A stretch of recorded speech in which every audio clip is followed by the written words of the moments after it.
viewers, I Dr. SBK Lal welcome you all in my YouTube channel.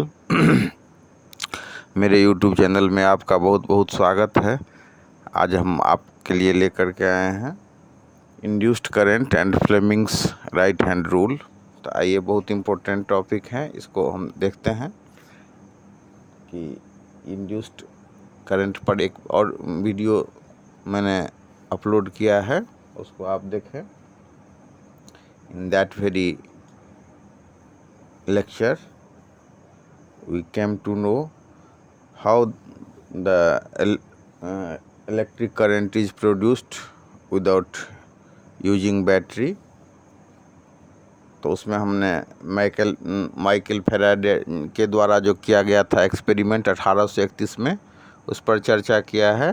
कि कैसे तार की बनी एक जो कुंडली होती है, उसके बीच में अगर हम मैग्नेट को तेज़ी से नज़दीक में लाएं और दूर हटाएं, नज़दीक से लाएं और दूर हटाएं, तो कैसे जो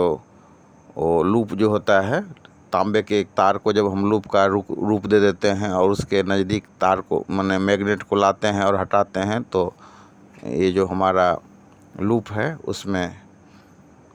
करंट फ्लो हो जाता है, करंट प्रोड्यूस हो जाता है। यहाँ पर हम क्या कर रहे हैं,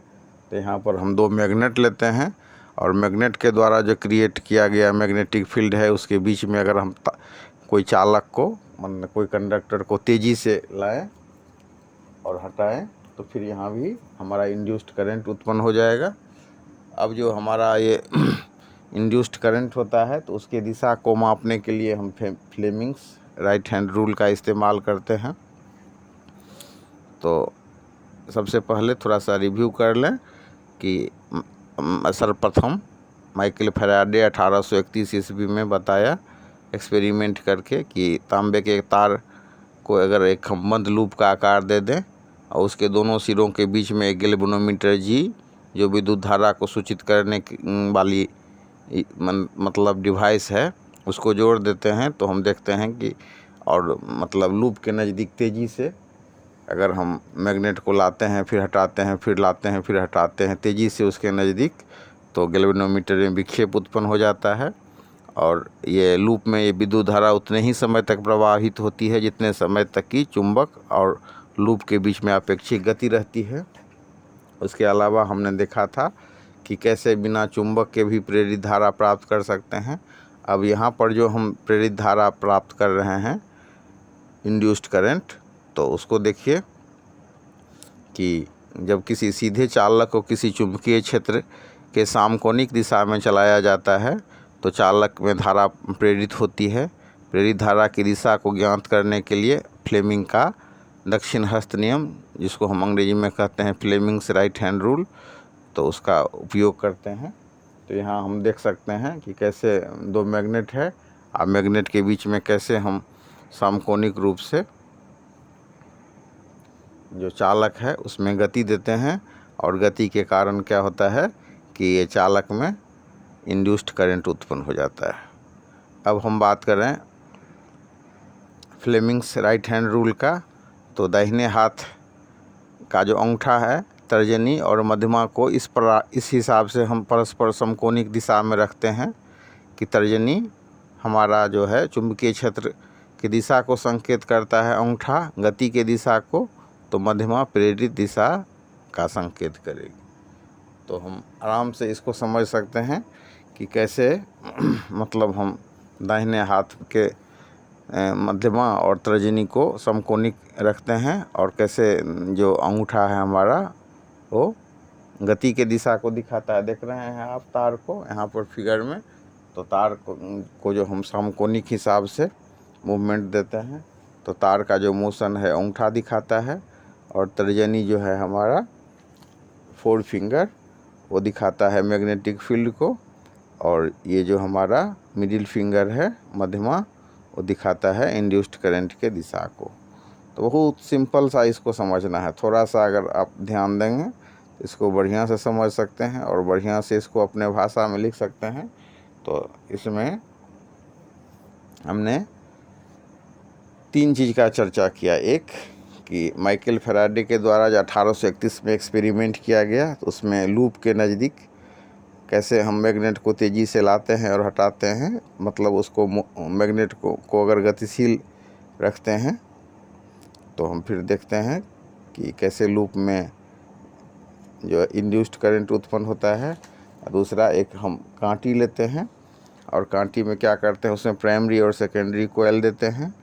और उसके बाद फिर हम जो बैटरी से जो उसको जोड़ देते हैं प्राइमरी कोयल को, तो हम देखते हैं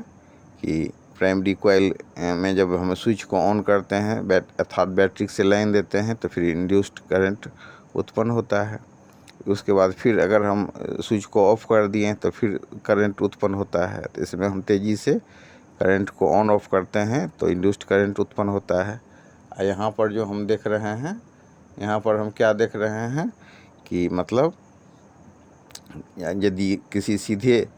चालक को किसी चुंबकीय क्षेत्र के समकोणिक दिशा में चलाया जाता है, देख रहे हैं ना कैसे, मतलब लंबवत दिशा में, परपेंडिकुलर डायरेक्शन में हम तार में जो हमारा मतलब कंडक्टर है उसको कैसे मूवमेंट में लाते हैं, कैसे मोशन में देते हैं। और मैग्नेट है तो मैग्नेटिक फील्ड है, तो यहाँ पर हम दो चुंबक लिए हैं और इसके बीच में हम समकोणिक रूप से कैसे चला रहे हैं तार को, चालक को, कंडक्टर को। तो इससे क्या हो जाता है कि मतलब ये कंडक्टर को हम चलाने पर ये इसमें इंड्यूस्ड करंट उत्पन्न हो जाता है और मैग्नेट के द्वारा मैग्नेटिक फील्ड हो गया। और आप देख सकते हैं कि कैसे हम समकोणिक रूप से इसको मोशन में रखते हैं, तो बहुत आराम से इसको हम समझ सकते हैं। इसके बाद क्या करते हैं, तो हम ये दाहिने हाथ का इस्तेमाल करते हैं इसको समझाने के लिए कि कैसे हम दाहिने हाथ को के अंगूठा, तर्जनी और मध्यमा को परस्पर समकोणिक इस प्रकार से रखते हैं। आप देख सकते हैं कि ये तर्जनी जो है हमारा मैग्नेटिक फील्ड को बताता है, मध्यमा धारा को, और अंगूठा जो है सो जो हम चालक है तो उसमें जो हम गति दे रहे हैं उसको दिखाता है। तो इस हिसाब से हम बढ़िया से प्रेरित धारा को समझ सकते हैं। इसके लिए अंग्रेजी में शब्द है इंड्यूस्ड करंट। और फिर फ्लेमिंग का जो दक्षिण हस्त नियम है, राइट हैंड रूल है, उसके माध्यम से ये जो हमारा इंड्यूस्ड करंट है उसके दिशा को ज्ञात कर सकते हैं और मैग्नेटिक फील्ड को भी समझ सकते हैं। तो हमारा जो मतलब ये 4 फिंगर होता है जिसको हम हिंदी में तर्जनी कहते हैं, वो मैग्नेटिक फील्ड के दिशा को बतलाता है, और जो मध्यमा है मिडिल फिंगर वो हमारे इंड्यूस्ड करंट के दिशा को संकेत करता है। और ये जो हमारा तार में जो हम मोशन देते हैं उस मोशन को हम अंगूठा के द्वारा व्यक्त करते हैं। तो वीडियो को देखने के लिए बहुत बहुत धन्यवाद। चैनल को लाइक, शेयर और सब्सक्राइब करें।